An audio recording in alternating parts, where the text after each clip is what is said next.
نستعينه ونستغفره ونعوذ بالله من شرور أنفسنا ومن سيئات أعمالنا. من يهده الله فلا مضل له ومن يضلل فلا هادي له وأشهد أن لا إله إلا الله وحده لا شريك له وأشهد أن محمدا عبده ورسوله. يا أيها الذين آمنوا اتقوا الله حق تقاته ولا تموتن إلا وأنتم مسلمون. يا أيها الناس اتقوا ربكم الذي خلقكم من نفس واحدة وخلق منها زوجها وبث منهما رجالا كثيرا ونساء واتقوا الله الذي تساءلون به والأرحام إن الله كان عليكم رقيبا. يا أيها الذين آمنوا اتقوا الله وقولوا قولا سديدا يصلح لكم أعمالكم ويغفر لكم ذنوبكم ومن يطع الله ورسوله فقد فاز فوزا عظيما. أما بعد فإن أصدق الحديث كتاب الله وأحسن الهدي هدي محمد صلى الله عليه وسلم وشر الأمور محدثاتها وكل محدثة بدعة وكل بدعة ضلالة وكل ضلالة في النار.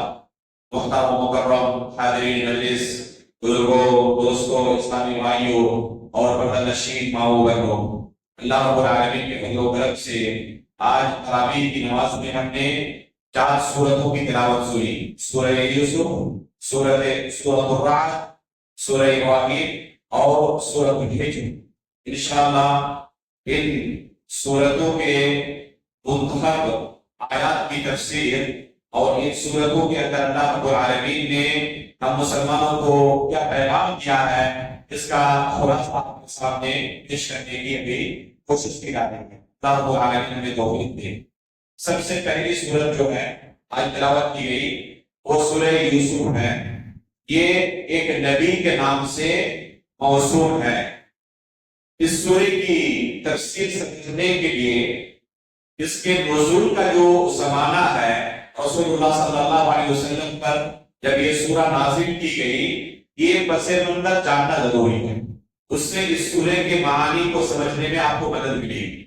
آج عصر کے بعد کے درس میں آپ کے سامنے نبی صلی اللہ علیہ وسلم کی سیرت میں بیان کیا گیا کہ ایک ہی سال رسول اللہ صلی اللہ علیہ وسلم کی زوجہ محترمہ خدیجہ رضی اللہ تعالی عنہا اور آپ کے چچا ابو طالب کی وفات ہوئی۔ اس سے رسول اللہ صلی اللہ علیہ وسلم کافی زیادہ غمزدہ رہنے لگے۔ اس سال کو تاریخ میں عام الحزن کہا جاتا ہے، غم کا سال۔ تو اللہ کے رسول صلی اللہ علیہ وسلم اپنے ان 2 قریبی محسنوں کے رخصت ہو جانے کی وجہ سے ہر درجہ غم کے شکار تھے۔ اوپر سے دشمنوں کی طرف سے ظلم و ستم اور تشدد، یہاں تک کہ آپ کو اپنے صحابہ اکرام کو حبشہ کی طرف ہجرت کرنے کا مشورہ دینا پڑا۔ طائف کی طرف سے اللہ کے رسول پر ہر درجہ تشدد کیا گیا۔ اسی طریقے سے رسول اللہ صلی اللہ علیہ وسلم کو شہر ابی طالب کے اندر پناہ دینی پڑی۔ یہ اس وقت کا زمانہ ہے جب رسول اللہ صلی اللہ علیہ وسلم پر یہ سورہ یوسف نازل ہوتی ہے۔ اس سورت کے اندر اللہ رب العالمین نے یوسف علیہ السلام کا قصہ بیان کیا ہے۔ شروع سے لے کر آخر تک مکمل قصہ ایک ہی سورت ہے، جسے اللہ رب العالمین نے احسن القصص قرار دیا۔ چنانچہ اس سورہ کے شروع میں اللہ رب العالمین کا فرمان ہے: نحن نقص عليك احسن القصص بما اوحينا اليك هذا القران وان كنت من قبله لمن الغافلين۔ تو اللہ رب العالمین نے یوسف علیہ السلام اس قصے کو احسن القصص کہا ہے کہ یہ تمام قصوں کے اندر سب سے بہترین قصہ ہے۔ قرآن کریم کے اندر اللہ رب العالمین نے بہت سارے انبیاء کے قصوں کو بیان کیا ہے۔ ابراہیم علیہ السلام کا قصہ کافی تفصیلاً اللہ تعالیٰ نے بیان کیا ہے۔ اسی طرح موسیٰ علیہ السلام کا قصہ سورۃ القصص کا، لیکن کسی بھی نبی کا قصہ ایک ہی جگہ پر ایک ہی صورت میں نہیں بیان کیا۔ مختلف جگہوں پر کچھ آیتیں اللہ نے نازل کی ایک نبی کے تعلق سے، لیکن یوسف علیہ السلام کا جب قصہ اللہ رب العالمین نے بیان کیا تو ایک ہی جگہ پر ایک ہی سورت کے اندر پوری سورت اللہ رب العالمین نے یوسف علیہ السلام کو متعلق کیا. تو اس قصے کو اللہ رب العالمین نے احسن القصص سے تعبیر کیا. چنانچہ اس قصے کے اندر آپ پائیں گے کہ کوئی بھی شخص دنیا کی مصیبتوں کا مارا ہو، غمزدہ ہو، اپنے لوگ ساتھ چھوڑ چکے ہوں، بلکہ دشمنی پر اتر آئے ہوں، اپنے قریبی دراز کے لوگ، ہر کوئی آپ کے خلاف ہو، پوری دنیا آپ کے خلاف نظر آ رہی ہو، آپ اکیلے طرح وہ اس صورت میں آپ کو ان تمام مشکلات کا کیسے سامنا کرنا ہے، یہ سورہ ہمیں اس چیز کی تعلیم دیتی ہے. یوسف علیہ السلام کی زندگی میں یہ تمام مراحل آئے. اپنے سگے بھائی آپ کے قتل کرنے پر آمادہ ہو گئے، آپ کو کنویں کے اندر ڈالا، اور پھر آپ کے اوپر طرح طرح کے الزامات لگائے، جھوٹے الزامات. پھر عزیز مصر کے دربار میں پہنچے، وہاں پر عجیب و غریب قسم کی سازشیں آپ کے ساتھ کی گئی. زنا کی تہمت سے متہم کیا گیا جس سے آپ بری تھے، اور بری ہونے کے باوجود جیل میں آپ کو ڈالا گیا. جیل کے اندر کئی سال تک رہے، لیکن ان تمام معاملات میں صبر کرتے رہے، اور اللہ رب العالمین نے ہر مصیبت پر صبر کے نتیجے میں آپ کے مقام کو بلند کیا. اور اس طرح بلند ہوتے ہوتے اللہ رب العالمین نے آپ کو وزیر کے مرتبے تک پہنچایا اور نبوت سے سرفراز کیا. تو ہر مصیبت کے بعد انسان اگر صبر کرے تو اس کے اللہ رب العالمین بہترین اجر سے نوازتا ہے. دنیا کے اندر بھی آخرت کے اندر بھی یوسف علیہ السلام کے قصے میں یہ تمام عبرتیں اور نصیحتیں موجود ہیں. اس لیے بعض سلف صالحین میں سے حسن بصری یا عطا دونوں میں سے کسی ایک کا قول ہے، کہتے ہیں کہ کوئی بھی شخص جو غم کا مارا ہو، غمزدہ ہو، بہت سارے مصیبتوں سے پریشان ہو، اگر سورہ یوسف کی تلاوت کرے، یعنی سمجھ بھی رہا ہو کہ کیا اللہ رب العالمین نے کہا ہے ان کے متعلق، تو اس کا غم ہلکا ہو جائے گا، اسے راحت اور سکونت محسوس ہوگی کہ جب اللہ کے نبی ان کے ساتھ اس طرح کی مصیبتیں ایسی ہوتی ہیں، تو ہم اور آپ جیسے لوگ جو گناہوں میں دن اور رات ڈوبے رہتے ہیں، اگر ان کی زندگی میں کوئی مصیبت آئے یہ کوئی بڑی بات نہیں ہے. ہمیں بھی ہمارے انبیاء اکرام کی طرح ان مصیبتوں کا صبر کے ساتھ سامنا کرنا ہے، اور ان مصیبتوں سے ہمیشہ نکلنے کی کوشش کرنی ہے، ہمیشہ ہر حالت میں اللہ رب العالمین کے حکم کے مطابق زندگی گزارنے کی کوشش کریں. جہاں کہیں موقع ملے توحید کی دعوت کی نشر و اشاعت کی کوشش کریں. شرک کی آیت سے لوگوں کو نکال کر توحید کی روشنی دکھانے کی کوشش کرنی ہے. یہ تمام اسباب، یہ تمام نصیحتیں اور عبرتیں یوسف علیہ السلام کے سلسلے کے اندر اللہ رب العالمین نے بیان کی ہیں. چنانچہ اس قصے کی شروعات میں ہی اللہ رب العالمین نے خواب کے متعلق بیان کیا. یوسف علیہ السلام کا خواب جو کہ انبیاء کے خوابوں میں سے ایک اہم خواب ہے. انبیاء کے خوابوں کے متعلق ہمارا عقیدہ یہ ہے کہ یہ وحی کا درجہ رکھتے ہیں. انبیاء کے خواب اور عام لوگوں کے خواب میں یہ فرق ہے کہ انبیاء کے خواب یہ وحی کا درجہ رکھتے ہیں. کیا دلیل ہے اس کی؟ ابراہیم علیہ السلام کا قصہ. جب ابراہیم علیہ السلام نے اپنے بیٹے اسماعیل کو کہا کہ اتنی آوا کا کیا ہے اتنی آوا کا فرمانا میں کہا اپنے بیٹے سے کہ میں خواب دیکھ رہا ہوں کہ میں آپ کو ذبح کر رہا ہوں، آپ کی کیا رائے ہے؟ تو بیٹے نے یہ نہیں کہا کہ آپ نے جو خواب میں دیکھا ہے اسے کرنا ہے، بلکہ جواب کیا گیا یا ابتی فعل ما تؤمر. بیٹے نے جواب دیا کہ اللہ رب العالمین کی طرف سے جو حکم دیا گیا اس کو کرنا. تو اسماعیل علیہ السلام نے سمجھا اس خواب کو کہ یہ اللہ کی طرف سے حکم ہے. تو یہی انبیاء کے خواب کا درجہ ہے کہ انبیاء کے خواب سچے وحی ہے اللہ رب العالمین کی طرف سے. تو یہاں پر یوسف علیہ السلام کے خواب کا تذکرہ ہے شروع میں ہی. چنانچہ اللہ رب العالمین کا ارشاد ہے اذ قال یوسف لأبیہ یا ابت انی رأیت 11 کوکبا والشمس والقمر رأیتهم لي ساجدین. یوسف علیہ السلام اپنے والد محترم یعقوب علیہ السلام سے کہتے ہیں کہ ابا جان میں خواب میں دیکھ رہا ہوں کہ 11 ستارے اور سورج و چاند مجھے سجدہ کر رہے ہیں. یعقوب علیہ السلام بھی نبی تھے، فوراً یوسف علیہ السلام کے مقام مرتبے کو سمجھ جاتے ہیں اور اپنے بیٹے کو نصیحت کرتے ہیں یا بنی لا تقصص رؤیاک علی اخوتک. بیٹے یہ خواب مجھے بیان کر دیا اپنے بھائیوں کے سامنے بیان کر. کیوں؟ فَيَكِيدُوا لَكَ كَيْدًا. وہ حسد کے مارے تمہارے پیچھے پڑ جائیں اور تمہارے خلاف سازشیں کرنے لگیں گے. ان الشیطان للانسان عدو مبین.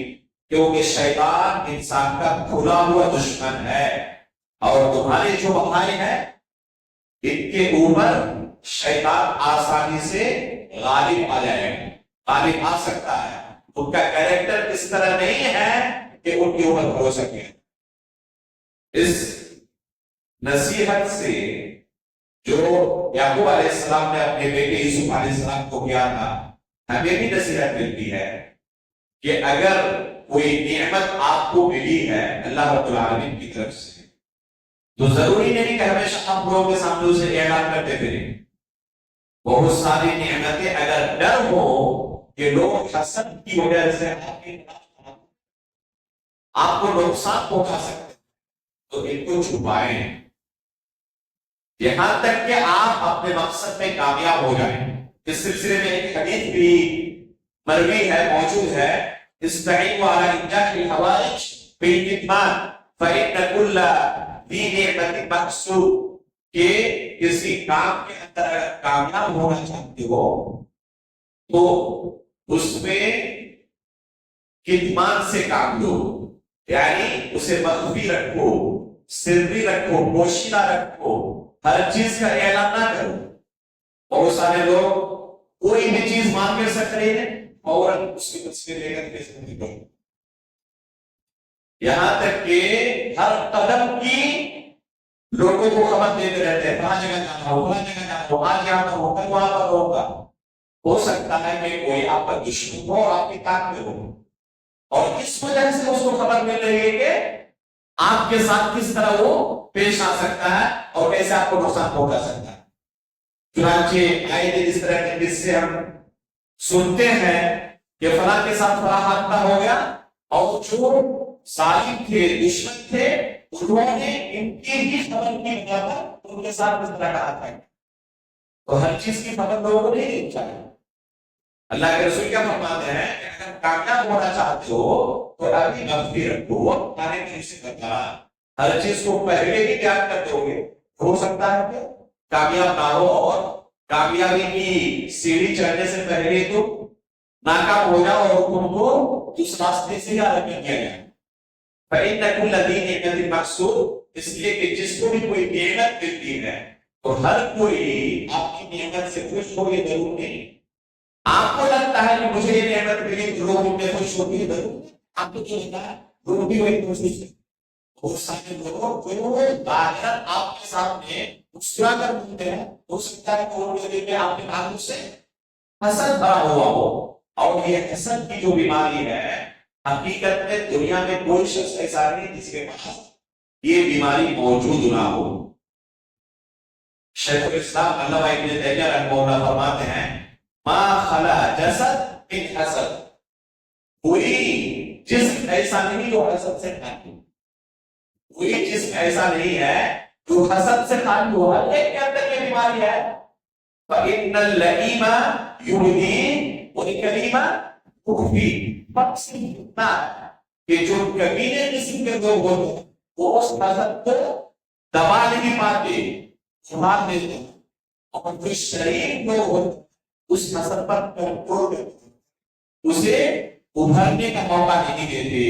فقط یہ بھی فرق ہے، حسد ہر ایک کے نفس کے اندر ہے، اور یہ پہلی بیماری ہے جو یہ انسان کو لگی ہے۔ یہ پہلی بیماری ہے جس کا انسان شکار ہوا۔ پہلے انسان کون ہے؟ آدم علیہ السلام۔ ان کو سب سے پہلے اس بیماری سے مطلب پہنچایا گیا۔ وہ کون سی بیماری تھی؟ حسد کی بیماری۔ ابلیس نے آدم علیہ السلام کو سجدہ کیوں نہیں کیا؟ اسے حسد کی بنا۔ اور آدم علیہ السلام کے بچوں میں جو پہلی بیماری آئی اسے حسد کی بنا۔ حابیل اور قابیل کا جو قصہ قرآن میں اللہ نے ذکر کیا ہے کہ اللہ رب العالمین نے حابیل کی قربانی قبول کر لی اور قابیل کی قربانی قبول نہیں کی، تو حسد آ گیا دل کے اندر اور اپنے بھائی کو بھی قتل کرتا ہے۔ تو یہ حسد کی جو بیماری ہے وہ ہر ایک کے اندر موجود ہے۔ جو شریف لوگ ہوتے ہیں وہ اسے دبا کر رکھتے ہیں، اسے ابھرنے کا موقع نہیں دیتے، لیکن جو کمینے قسم کے ہیں وہ پھر اسے ظاہر کر دیتے ہیں اور پھر ان کی زندگی تباہ کر ڈالتے ہیں۔ تو حسد سے بچنے کے لیے اگر اللہ رب العالمین نے آپ کو نعمتوں سے نوازا تو ضروری نہیں کہ ہر نعمت کا اظہار لوگوں کے سامنے کرتے پھرے۔ اس کے بعد اللہ رب العالمین نے اس قصے کو آگے بڑھاتے ہوئے بیان کیا کہ یوسف علیہ السلام کے جو بھائی تھے یہ آپس میں کہنے لگے إِذْ قَالُوا لَيُوسُفُ وَأَخُوهُ أَحَبُّ إِلَىٰ أَبِينَا مِنَّا وَنَحْنُ عُصْبَةٌ إِنَّ أَبَانَا لَفِي ضَلَالٍ مُّبِينٍ۔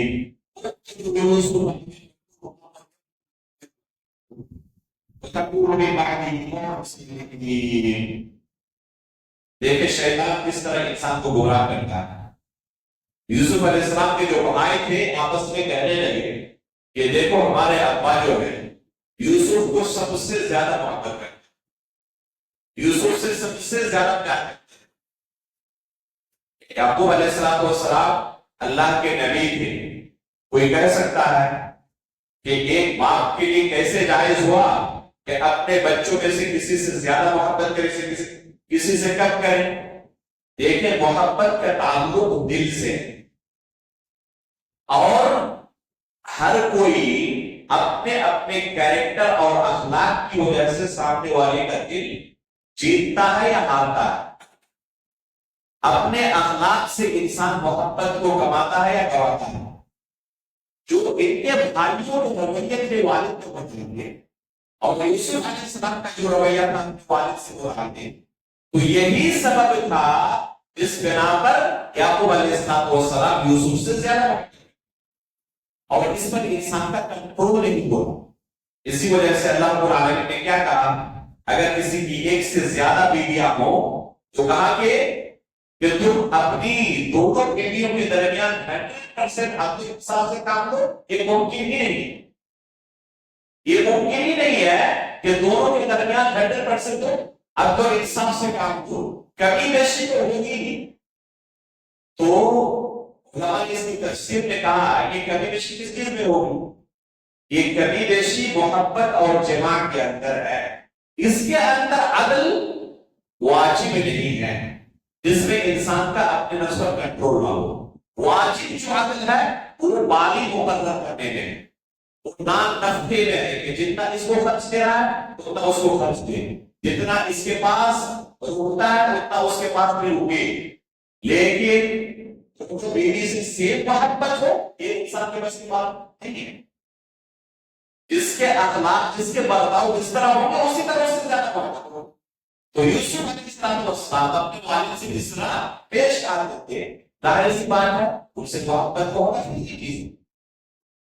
تو ان کے بھائیوں کو یہ چیز برداشت نہیں ہوئی، یہاں تک یہ سوچنے لگے کہ راستے کا یہ روایت ختم کر دیا جائے۔ اقتلوا یوسف اب اطرحوه ارضا یخرج لكم وجه ابیکم، یا تو یوسف کو قتل کر ڈالو یا کسی ایسی دور دراز زمین میں چھوڑ دیا طرح سے لاتے ہوئے جہاں پر یعقوب علیہ السلام کے ساتھ ان کا کوئی تعلق قائم نہ ہو سکے. اس صورت میں کیا ہوگا؟ یخلو لکم وجہ ابیکم، باپ کا پورا پورا پیار تمہیں مل جائے. اس کے بعد شیطان نے کیا کہا؟ وَتَكُونُوا مِن بَعْدِهِ قَوْمًا صَالِحِينَ، ابھی قتل کر دو بعد میں پھر نیک بن جائے. یہی شیطان کی چال ہوتی ہے، سازش ہوتی ہے گناہ کی طرف.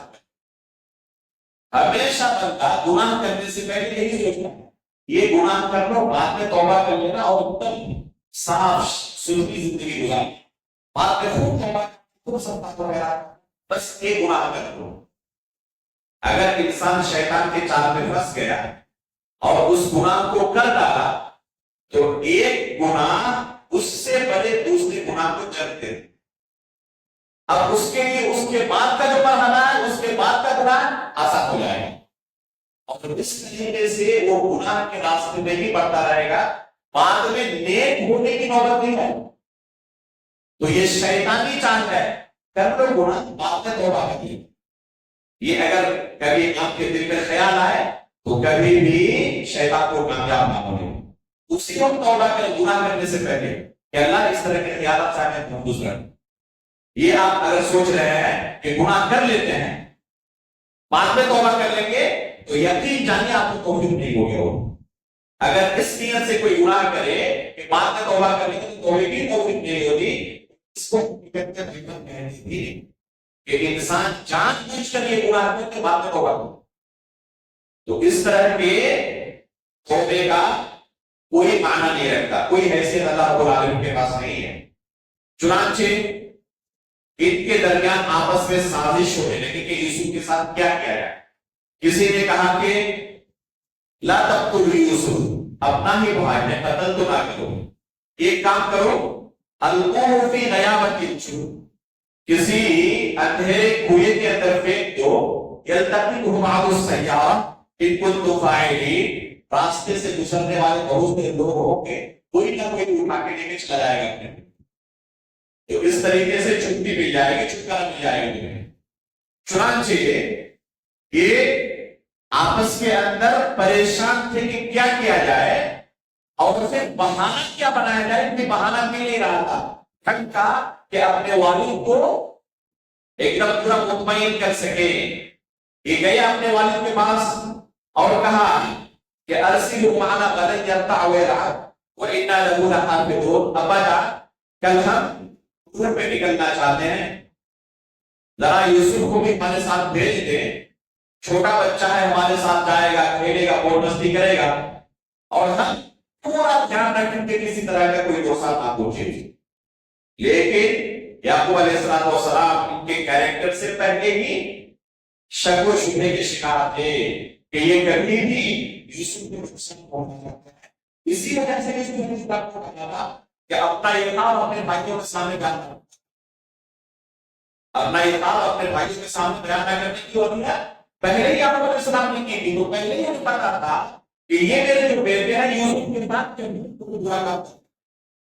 یہ بھائی گئے والد کے پاس اجازت طلب کرنے کے لیے کہ ابا جان یوسف کو ہمارے ساتھ بھیج دیں، ہم ایک دم پوری دیکھ بھال کریں گے، کسی طرح کی کوئی آنچ نہیں آئے گی. اب یہ پریشان تھے کہ یوسف کو قتل کرنے کے بعد بہانہ کیا بنایا جائے. کوئی ٹھگ کا بہانہ نہیں مل رہا.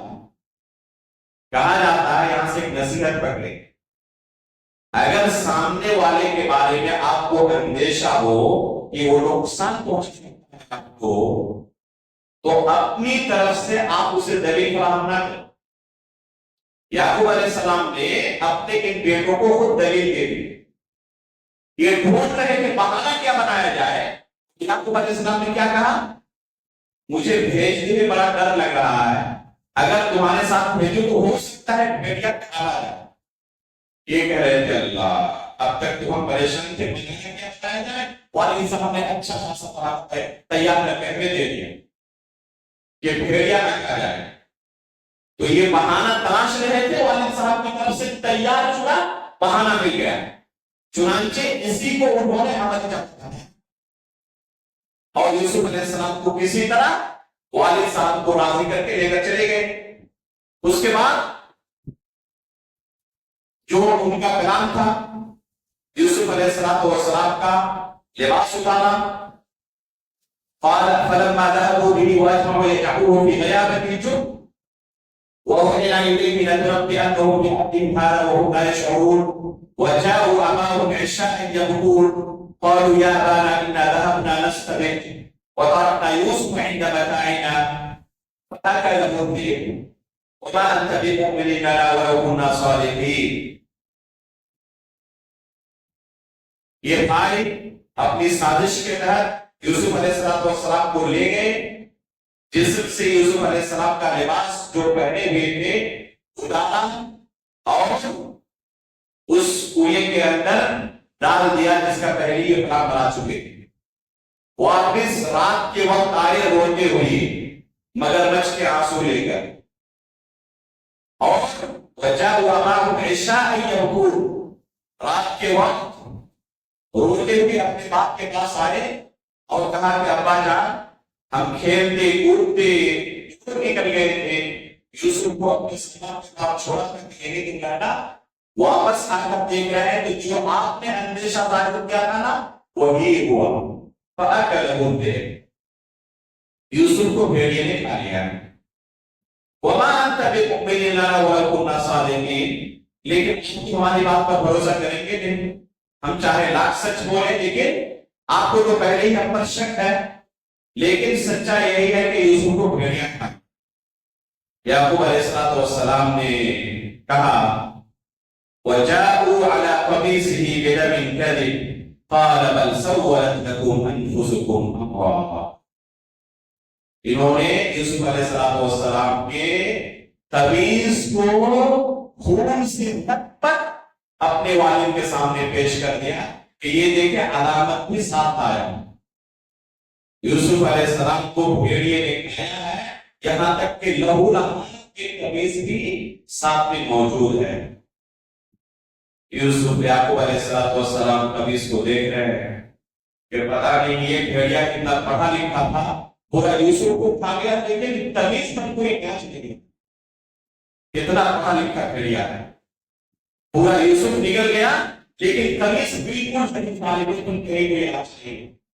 کہا بل سولت لکم انفسکم، یہ تمہاری چال ہے، تم جھوٹے ہو، کہیں یہ بھیڑیے کا رول نہیں ہے، یہ بھیڑیا معصوم ہے، اس کا یہاں پر کوئی رول نہیں، یہ رول تمہارا ہے، یہ تم نے کیا ہے۔ فصبر جمیل، اب صبر کرنے کے علاوہ میرے پاس کوئی چارہ نہیں، اللہ المستعان علی ما تصفون، اور جو تم نے اس سے کہا ہے اللہ رب العالمین یہاں پر مدد کرنے والا ہے۔ یہ جملہ فصبر جمیل واللہ المستعان علی ما تصفون انتہائی عظیم جملہ ہے جو یعقوب علیہ السلام نے اس موضوع پر کہا۔ ہر مصیبت زدہ کے لیے جو پریشان ہو، لوگوں کی سازشوں کا شکار ہو چکا ہو، لوگ اس کے خلاف جھوٹی تہمتیں لگا رہے ہو، باتیں کر رہے ہو، تو ایسے لوگوں کے لیے تسلی کا جملہ ہے صبر جمیل واللہ المستعان علی ما تصفون۔ اما عائشہ رضی اللہ تعالیٰ عنہا کے خلاف بھی جب دشمنوں نے عبداللہ بن ابی بن سلول منافقوں کا سردار جو تھا جب تہمت لگایا عائشہ رضی اللہ تعالیٰ عنہ کے خلاف، اب عائشہ رضی اللہ تعالیٰ عنہ کو کوئی خبر نہیں تھی، اپنے میکے چلی جاتی ہیں اللہ کے رسول صلی اللہ علیہ وسلم سے اجازت لے کر کہ اللہ کے رسول میں اپنے میکے جانا چاہتی ہوں۔ اللہ کے رسول نے پھر اجازت دی، آپ جا سکتی ہیں، اور اپنے میکے کے اندر موجود ہیں۔ یہاں ایک درس بھی ہمیں ملتا ہے کہ اگر بیوی کبھی خواہش ظاہر کرے میکے جانے کے لیے، اپنے والدین کی زیارت کے لیے، تو شوہر کا تقاضا یہ ہے کہ اسے نہ روکے۔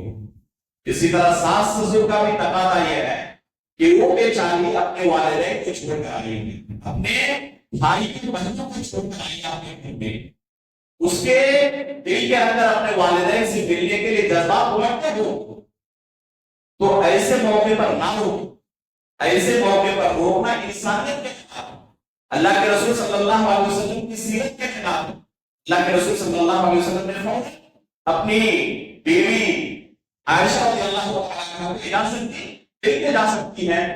وہ چلی جاتی ہے اور وہاں جا کر کئی دن کے بعد خبر ملتی ہے کہ میرے خلاف لوگوں کے درمیان کیا کیا سازشیں رچی جا رہی ہے, میرے خلاف کیا کیا جھوٹ کے پروپیگنڈا کیا جا رہا ہے. اس موقع پر عائشہ رضی اللہ تعالیٰ عنہا نے یہ جملہ کہا کہ اب اگر میں لاکھ سچ بولوں کوئی میری بات پر یقین نہیں کرنے والا ہے, اس لیے میں وہی کہتی ہوں جو یعقوب علیہ السلام نے جب ان کے بیٹے نے ان کے خلاف سازش کی تھی تو کہا تھا فَصَبْرٌ جَمِيلٌ وَاللَّهُ الْمُسْتَعَانُ عَلَىٰ مَا تَصِفُونَ. چنانچہ یعقوب علیہ السلام زندگی بھر اور ہمیشہ کہتے تھے انی اشکر بثی و حسنی الی اللہ, کہ میں اپنے رب کو اللہ رب العالمین کے سامنے بیان کرتا ہوں. تو یہ باتوں کے سامنے بیان کرنے سے کوئی فائدہ نہیں, کوئی سننے والا نہیں ہے, لیکن میرا رب جس کے سامنے میں اپنے آپ کو بیان کرتا ہوں انی اشکر بثی و حسنی الی اللہ. اتنے لوگ رہے زندگی بھر چرائی میں لوگ رہے یہاں تک کہ وہ یقین آئے گا آپ کی موت نہیں چلی. یوسف علیہ السلام کی اس تمیز کا تذکرہ وجعل على تمیز کی بدم پیاری قال بل سولت لكم انفسكم امر صبر جمیل. اس تمیز کا تذکرہ 3 جگہوں پر سن گایا ہے. ایک مرتبہ یہاں پر جب ان کے بھائیوں نے یہ تمیز کے سامنے پیش کیا تھا کہ یہ یوسف علیہ السلام کی تمیز ہے دور سے لگتا. اور دوسری مرتبہ جب عزیز مصر کے پاس پہنچتے ہیں اور زلیخا کی طرف سے زنا کی تہمت لگائی جاتی ہے تو اس وقت بھی یوسف علیہ السلام کی یہ تمیز انتہائی اہم رول ادا کرتی ہے. یوسف علیہ السلام کی براءت کا ثبوت یہ تمیز پیش کرتی ہے کہ اگر تمیز آگے سے پکا ہوا ہے تو اس کا مطلب کہ یوسف علیہ السلام گنہگار ہے, اور اگر تمیز پیچھے سے بنی ہوئی ہے تو اس کا مطلب کہ زلیخا گنہگار ہے. یہ بچ کر وہاں سے بھاگنا چاہتے ہیں. جب دیکھا گیا تو تمیز پیچھے یوسف علیہ السلام کے لیے یہ پاک دامنی کی دلیل قائم ہوئی. اور تیسری مرتبہ اس تمیز کا جب ان کے بھائی یوسف علیہ السلام کے پاس آئے وہ سامان لینے کے لیے کہانی پڑھنے کے بعد تو پھر یوسف علیہ السلام نے جب ان کو بیان کر دیا کہ ہاں میں ہی تمہارا بھائی ہوں یوسف جس کے ساتھ تم نے یہ حرکت کی ہے میں تم لوگوں کو معاف کرتا ہوں اور میری یہ تکلیف میرے والد کو اور جا کر اس تمیز ابا کی چھتے پر ڈال دینا یہ حد وسیع دینا ہی ہوا ہے. جب یوسف علیہ السلام کی تمیز وہاں تک پہنچتی ہے ابھی پہنچی نہیں ہے یہاں پر اسلام والسلام کہتے ہیں انی لاجی نہیں اب غور کریں اس جوہر کے اس کلمے میں کہ انسان کے جسم کے اندر اللہ رب العالمین نے خوشبو یہ خوشبو ہر انسان کی دوسرے سے ہے. کسی کی کبھی کسی دوسرے کی بات یہ کوئی انسان تیار نہیں کر سکتا. یہ اللہ رب العالمین کے خانے میں وقتہ لا شریک ہونے کے لیے یوسف علیہ السلام کب چناؤ گئے تھے یعقوب علیہ السلام سے بچنے کے اتنے زمانے کے بعد صرف ہم نے کبھی اس طریقہ اور کہتے ہیں یوسف کی خوشبو سنائی دے رہی ہے. جب اس کبھی شروع کرنے بتانے لگا تو فرقت تبصیر کو بنائی ہو گئی.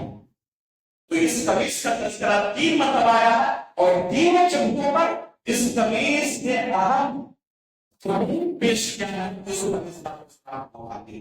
اور ہر جگہ پر ہم یہ کریں تو یوسف علیہ السلام کی یعقوب علیہ السلام کی صداقت اور ان کی نبوت کی صداقت پر اور اللہ رب العالمین کی وحدانیت پر یہ تمیز دلالت کرتی ہے کہ اللہ رب العالمین وحدہ لا شریک وہی خالق ہو سکتا ہے, اس کے علاوہ کوئی دوسرا خالق نہیں ہو سکتا.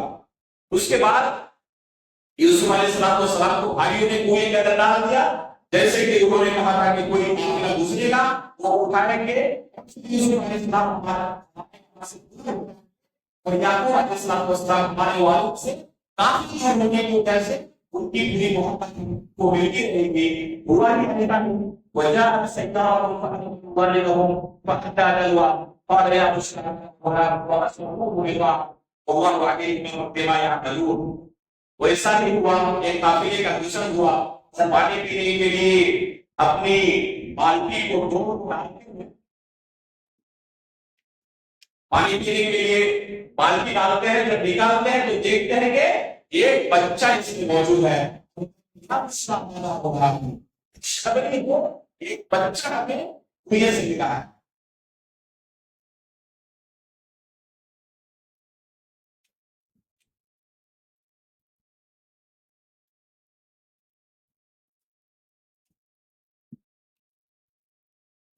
اس کے بعد یہ کیا کرتے ہیں اس بچے کو لے کر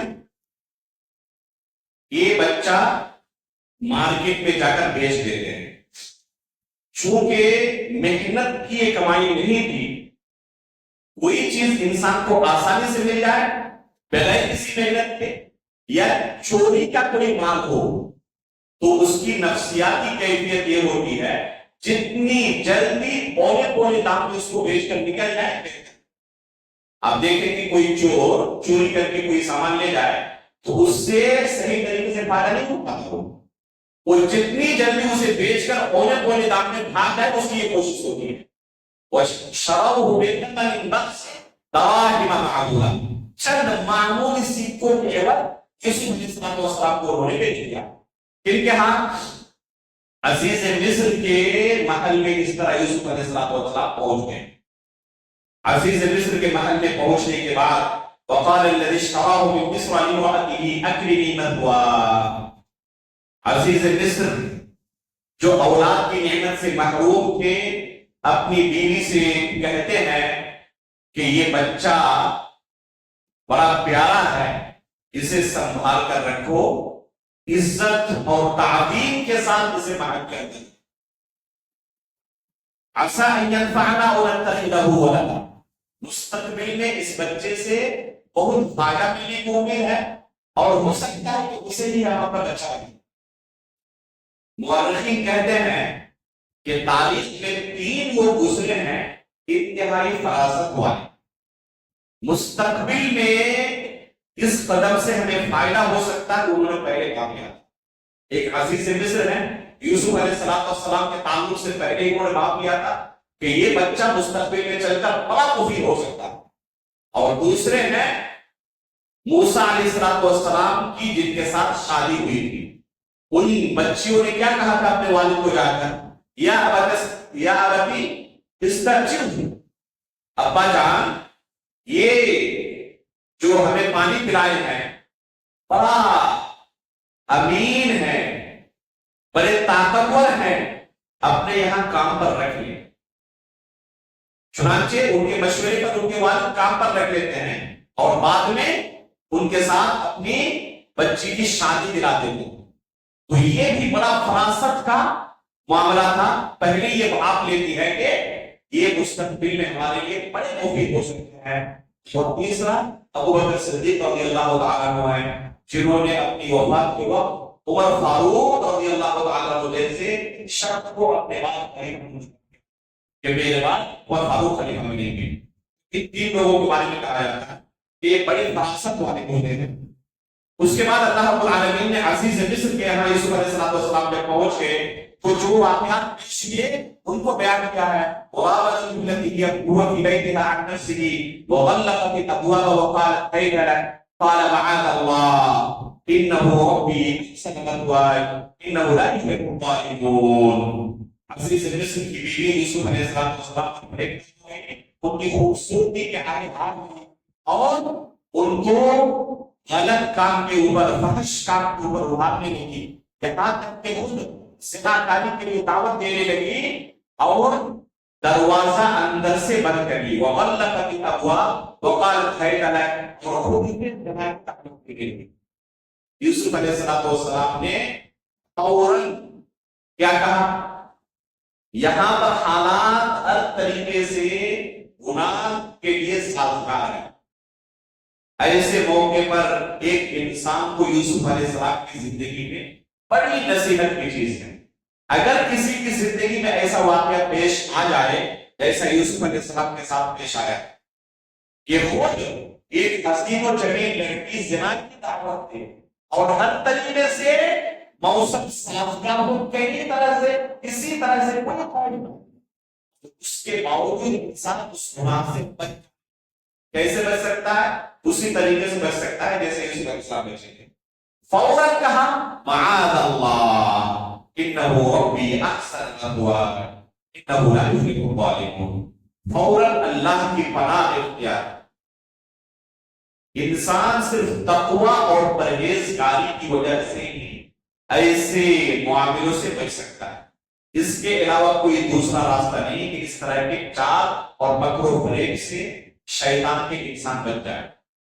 اللہ کے رسول صلی اللہ علیہ وسلم فرماتے ہیں کہ کسی مرد اور عورت کے لیے خلوت میں ایک دوسرے سے ملنا حرام ہے. جب بھی کوئی مرد اور کوئی عورت تنہائی میں ایک دوسرے سے ملتے ہیں وہاں کوئی تیسرا نہیں ہوتا تو شیطان ان دونوں میں تیسرا ہوگا. اور شیطان کیا ہے؟ کھلا ہوا دشمن ہے. شیطان ان دونوں کو زنا کے اوپر ابھارتا ہے اور آخر میں دونوں کو زنا کے اوپر. اس لیے اللہ رب العالمین نے کیا حکم دیا؟ لا تقربوا الزنا. یہ نہیں کہا کہ زنا نہ کرو بلکہ زنا کے قریب نہ جاؤ. کسی مرد کا کسی اجنبی عورت کے ساتھ تنہائی میں ملنا یہ زنا کے قریب جانا. اور جو کوئی ان راستوں کو اختیار کرے گا اس کا انجام بڑا برا ہوگا. یوسف علیہ السلام کے قصے میں بہت بڑی نصیحت ہے کہ اگر کوئی اپنی عزت کی حفاظت کرنا چاہتا ہے تو اس طرح شبہات کی جگہوں سے اپنے آپ کو دور رکھو. شبہات کے اندر قدم رکھ دینے کے بعد اپنی عزت کی حفاظت کرنے بہت مشکل ہے الا کہ اس کے پاس تقوی اور پرہیزگاری. ایسا نہیں کہ بچ نہیں سکتا. اگر اس کے پاس حقیقت میں تقوی ہو بچ سکتا ہے. میاں صاحب کے تلامذہ میں سے ایک شاگرد کا قصہ پڑھا تھا کچھ دنوں پہلے. کسی بھائی نے فیس بک پر لکھا تھا اسے میاں سید نذیر حسین کی حدیث دلیل رکھتے ہوگا. ان کے پاس بے شمار طلبہ پڑھتے تھے جو دنیا سے آتے تھے.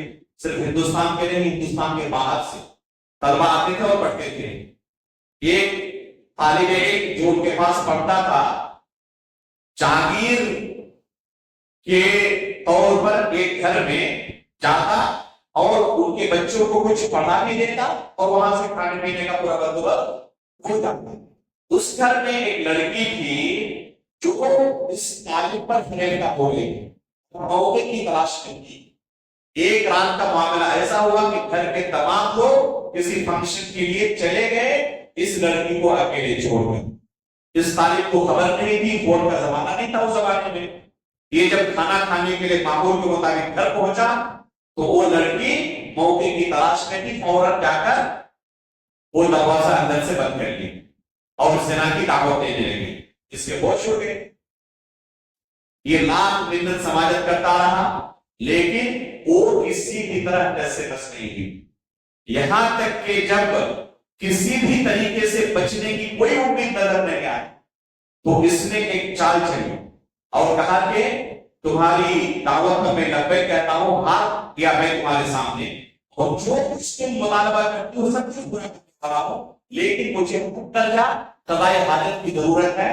پہلے میں لیٹرین سے پانی دھو جاؤں واش روم سے پانی دھو جاؤں اس کے بعد تمہاری حاجت میں پوری کروں گی. کہاں بات روم ہے مجھے دکھائی. اس نے اشارہ کیا کہ یہ بات روم ہے. یہ لڑکا وہاں پر گیا اور باتھ روم میں جا کر اپنے پورے جسم کے اندر پورا پیشاب و پاخانہ پورے جسم کے اندر لگا دیا. یہاں تک کہ عجیب و غریب کی بدبو آنے لگی اور پھر وہ حمام سے باہر نکلا. جب یہ لڑکی اس بدبودار جسم کو دیکھتی ہے تو آنکھ بگولا ہو جاتی ہے اور ڈانٹتی ہوئی دروازہ کھول کر اس بچے کو باہر نکالا. سردی کا موسم تھا. اس کے بعد مدرسہ پہنچنے کے بعد یہ لڑکا اپنے جسم کو دھولا. اس کے پاس کوئی دوسرا لباس نہیں تھا. وہ لباس پورا بھیگ چکا تھا، مدرسے کے فرش پر جا کے سویا، لیکن سب سردی کی وجہ سے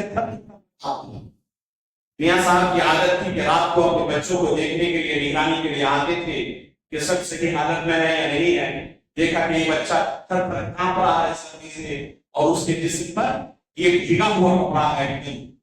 پوچھا کیا ہوا تمہارے ساتھ، اس طرح بھیگے ہوئے کپڑے تھر تھر کیوں کانپ رہے ہو؟ اس بچے نے پورا واقعہ اپنا سنایا کہ اس طریقے سے میں نے کسی طرح اپنی عزت کی حفاظت کی ہے آج۔ میاں صاحب نے اس کے لیے گرم کپڑے کا بندوبست کیا، لیکن اس بچے کو اس قدر سردی پکڑ چکی تھی کہ اسی سردی کی وجہ سے اس کی ایک دل کا وفات ہو گئی۔ اس سے بیان کرنے والے کہتے ہیں کہ جس جگہ پر اس کو دفن کیا گیا کافی دنوں تک عجیب و غریب کی خوشبو، سب نے اسے اپنی آنکھوں سے دیکھی کہ بہت دنوں تک اس قبر سے خوشبو آ رہی ہے۔ جو کوئی اس اپنے باطن کو گندا کرنے سے بچانے کے لیے اپنے ظاہر کو گندا کرے، اللہ رب العالمین انشاءاللہ سے کوئی نہیں۔ تو اس قصے میں بہت بڑا سبق ہے کہ اللہ رب العالمین کا تقویٰ اگر کسی کے اندر ہو تو اسے کوئی دس سے بس نہیں ہے، ہر طریقے کی مصیبت سے وہ بچ سکتا ہے، جیسے کہ یوسف علیہ السلام بھی اس مصیبت سے بچنے کے لیے، حالانکہ ان کے اوپر تہمت لگائی گئی اور ان کے سامنے یہ آپشن پیش کیا گیا کہ یا تو آپ اس جرم کو قبول کر لیں یا جیل چلے جائیں۔ کیا کہا؟ رب السجن احب الی مما یدعون الیہ، پروردگار یہ جیل میرے لیے کہیں بہتر جگہ ہے اس غلط کام سے کہ میں یہاں پر بادشاہ کے محل میں رہوں اور اس طرح گناہ کے کام میں مبتلا رہوں، اس سے کہیں بہتر ہے کہ جیل کی زندگی گزارو جہاں میری عزت کی حفاظت۔ پھر جیل گئے، جیل کے اندر ان کے پاس خواب کی تعبیر کا علم تھا، دو واقعات پیش ہوئے، دونوں کی تعبیر کی اور پھر جیل سے کچھ چھٹکارا ملا، یہاں تک کہ اس خواب کی تعبیر میں یہ تھا کہ قحط سالی آنے والی ہے اور اس قحط سالی میں سب کچھ ختم ہو جانے والا ہے۔ اس موقع پر یوسف علیہ السلام کو وزارت مالیہ کا عہدہ سونپا گیا اور وزیر مالیہ بنے وہ، اور پھر اپنے والد کے پاس واپس آنا تھا۔ یہ پورا قصہ ہے کہ کیسے اللہ رب العالمین نے یعقوب علیہ السلام کے پاس یوسف علیہ السلام کو پہنچا دیا۔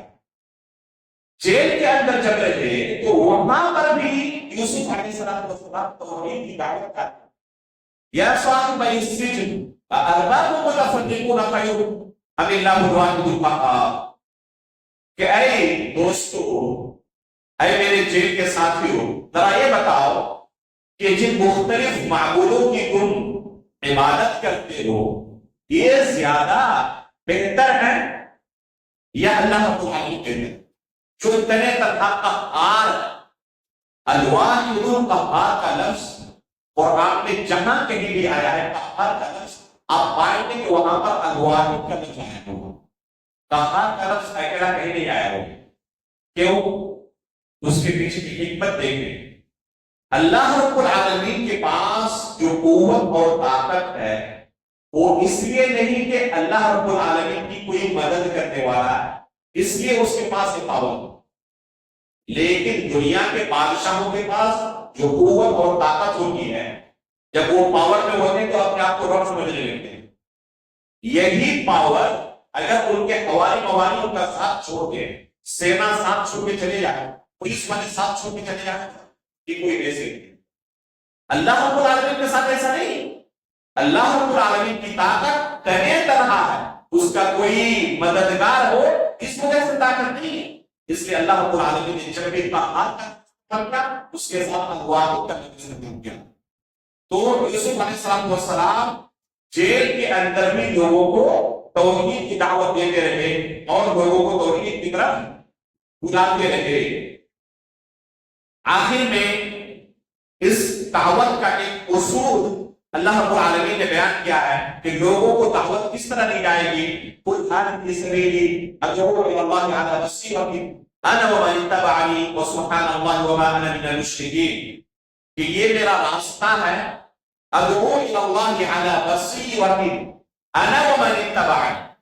یہ آیت واضح دلیل ہے کہ دعوت الی اللہ کا کام علم و بصیرت کے بغیر ممکن نہیں. جو کوئی بھی دعوت الی اللہ کا کام کرنا چاہتا ہے اس کی یہ شرط ہے کہ پہلے کتاب و سنت کا علم حاصل کرے معروف طریقے سے. عالم بننے کے بعد کتاب و سنت کا معروف طریقے سے علم حاصل کرنے کے بعد ان کے لیے ابھی اس نے علم حاصل نہیں کیا ہے اور طلب علم سے پہلے نشر علم کے میدان میں اتر جائیں تو یہ ایک الٹا راستہ ہے. اور ہمیشہ الٹے راستے پر چلنے والوں کے ساتھ حادثات ہوتے ہیں. دو سڑک ہے، ایک اپ اور ایک ڈاؤن. آپ الٹا چلیں، تمام گاڑیاں ادھر سے آ کے آپ ادھر سے کیا ہوگا؟ حادثہ ہونے کا ڈر ہے. آپ بھی مریں گے، دوسروں بھی ماریں گے. تو یہی ہوتا ہے جو علم حاصل کرنے سے پہلے لوگوں کو دعوت دینا شروع کرتے ہیں، خود گمراہ ہوتے ہیں، دوسروں کو گمراہ کرتے ہیں. اس کے بعد کی جو سورت ہے سورۃ الرعد، اس کی شروعات اللہ رب العالمین نے اپنی وحدانیت کی ایک بہت بڑی دلیل کے ساتھ کی ہے، جس کا تذکرہ گزشتہ درس میں آپ کے سامنے کیا گیا تھا. اللہ الذی رفع السماوات بغیر عمد ترونها ثم استوى على العرش وسخر الشمس والقمر كل يجري لأجل مسمى يدبر الأمر يفصل الآيات لعلكم بلقاء ربكم توقنون. اس آیت کے اندر اللہ رب العالمین نے اپنی وحدانیت کی کئی عظیم دلیلیں ذکر کی جو عقل مندوں کے لیے بالکل واضح ہے. چنانچہ اللہ رب العالمین نے پہلی دلیل کیا ذکر کیا؟ یہ آسمان جو تم روزانہ تو اللہ رب العالمین نے اسے بلند کیا ہے بغیر کسی ستون اور فکر. رفع السماوات بغیر عمد ترونها. کیا یہ ممکن ہے کہ یہ آسمان اگر کوئی اسے تھامنے والا نہ ہو تو ایسے ہی وہ قائم ہے؟ یقیناً اس کا کوئی تھامنے والا ہے جو اسے ہمارے سر پر گرنے نہیں دے. اسی طرح سخر الشمس والقمر، اللہ رب العالمین نے سورج اور چاند کو مسخر کر دیا جو اپنے اپنے وقت پر نکلتے ہیں. ذرہ برابر ادھر ادھر ہو جائے تو یہ پوری دنیا ایک سیکنڈ کے اندر تہس نہس ہو جائے. سبحان اللہ الذی اتقن کل شیء.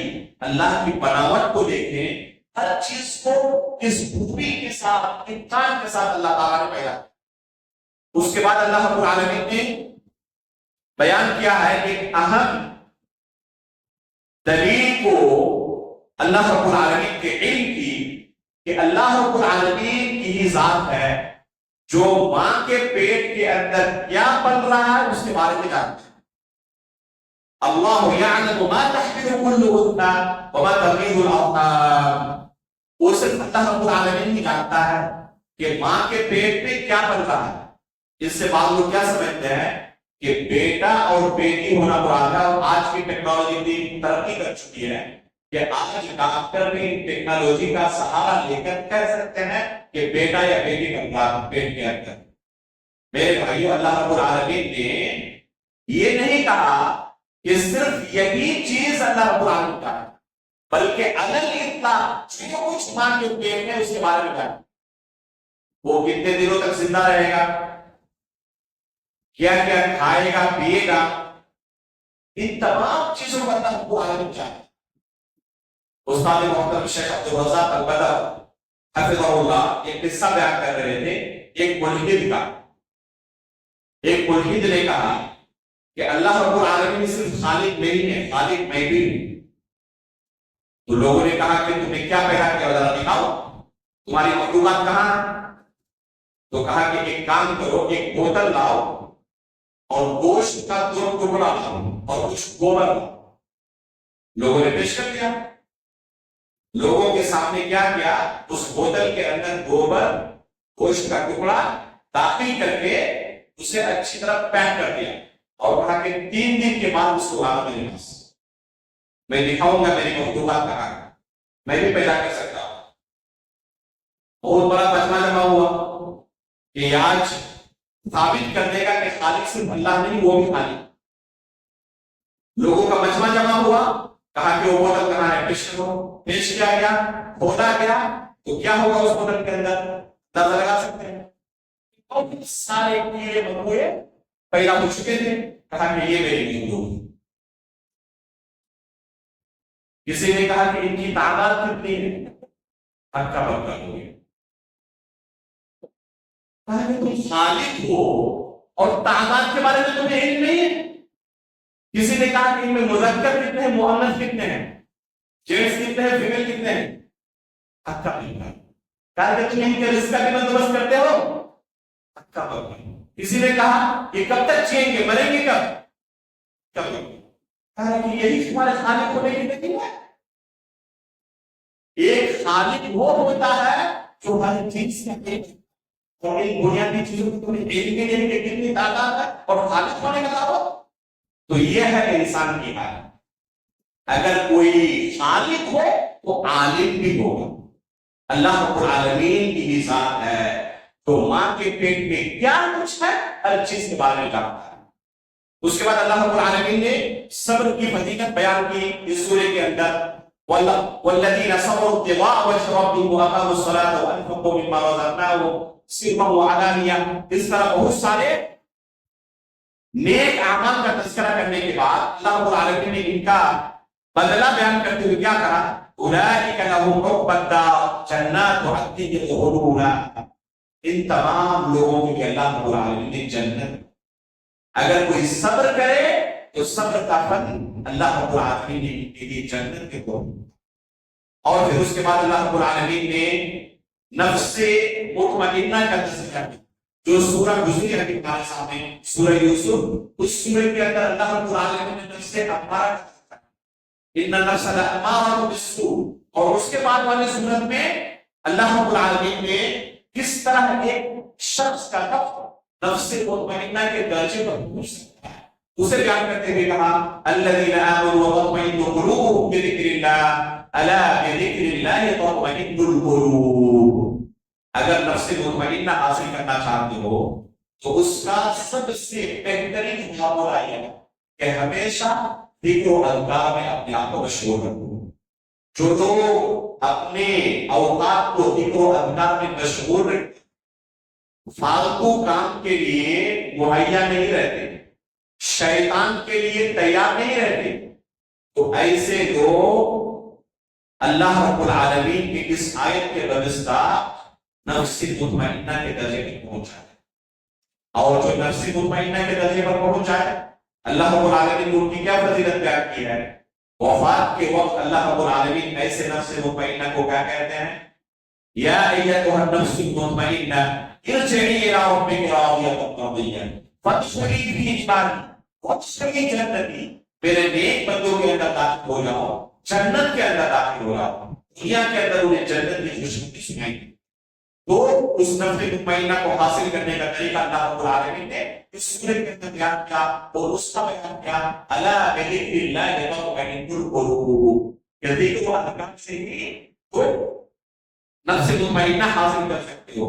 اس کے بعد کی جو سورہ ہے سورہ ابراہیم، جس کی آیت تلاوت بھی ہمارے سامنے، اس کے اندر اللہ رب العالمین نے شروع میں ہی اس درس کو دوبارہ دہرایا ہے جو اس سے پہلے بھی کئی بار تذکرہ کیا جا چکا ہے کہ اگر ایک انسان اللہ رب العالمین کی نعمتوں پر اس کا شکریہ ادا کرے تو اللہ رب العالمین اس نعمت کو باقی بھی رکھتا ہے، مزید اس کے اندر اضافہ بھی کرتا ہے۔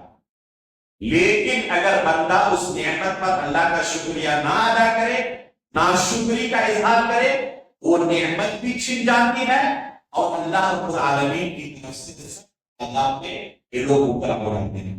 لیکن شکرتم لأزیدنکم ولئن کفرتم ان عذابی لشدید۔ اللہ رب العالمین نے یہ اصول دکھایا کہ اگر تم شکریہ ادا کرو مزید میں تمہیں نعمت ادا کروں گا، اور اگر تم کفر کرو یعنی ناشکری کرو تو اللہ رب العالمین کی حالات بڑی دردناک ہے، سخت ہے۔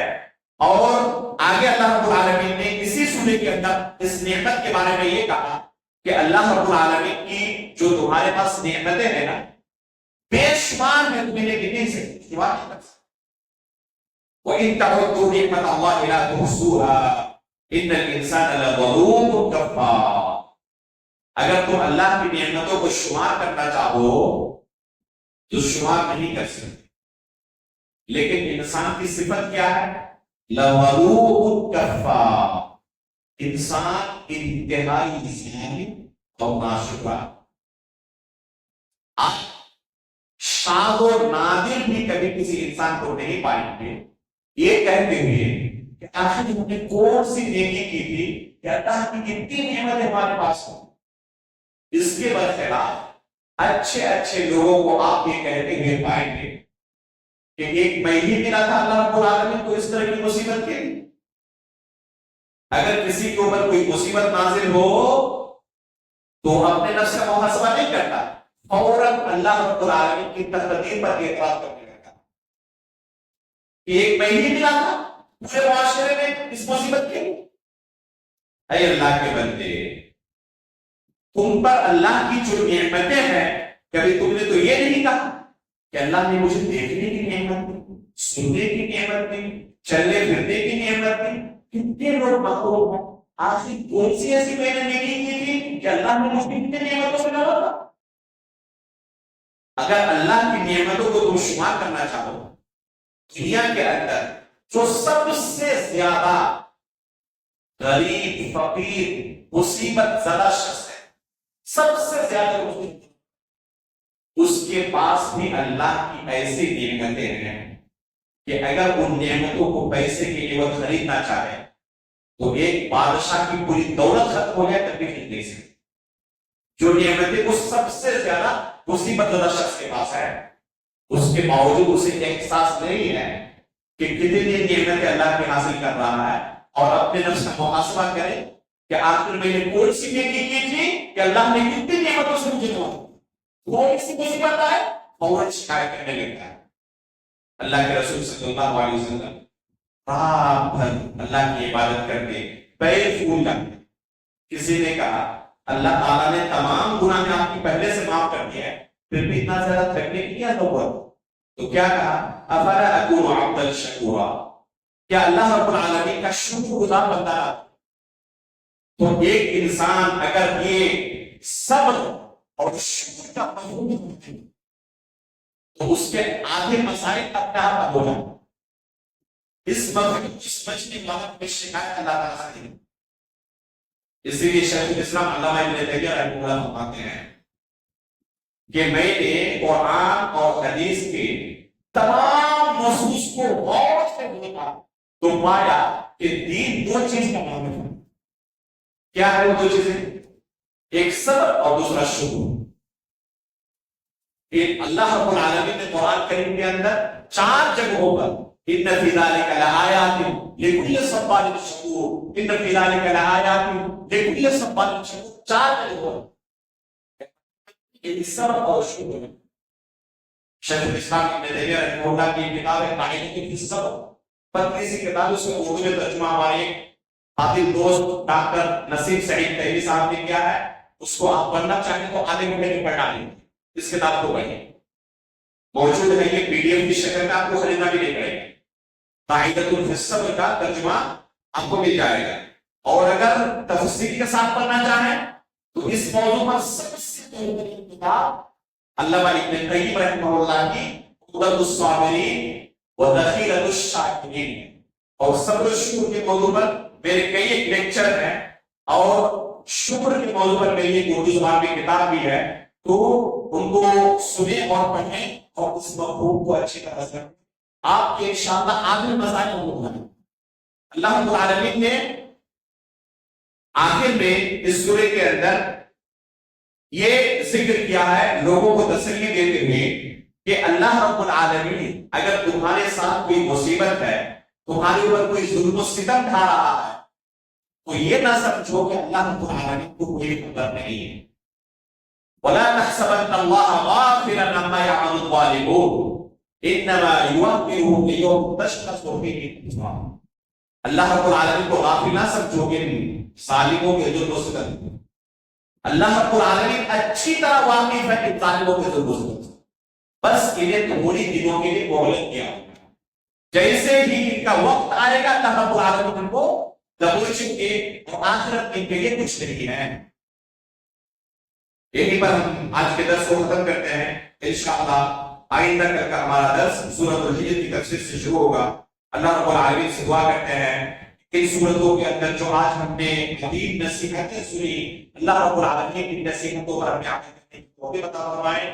آمین تقبل رب العالمین. صلی اللہ علیہ محمد. سبحانک اللہم و بحمدک، اشہد ان لا الہ الا انت، استغفرک و اتوب الیک.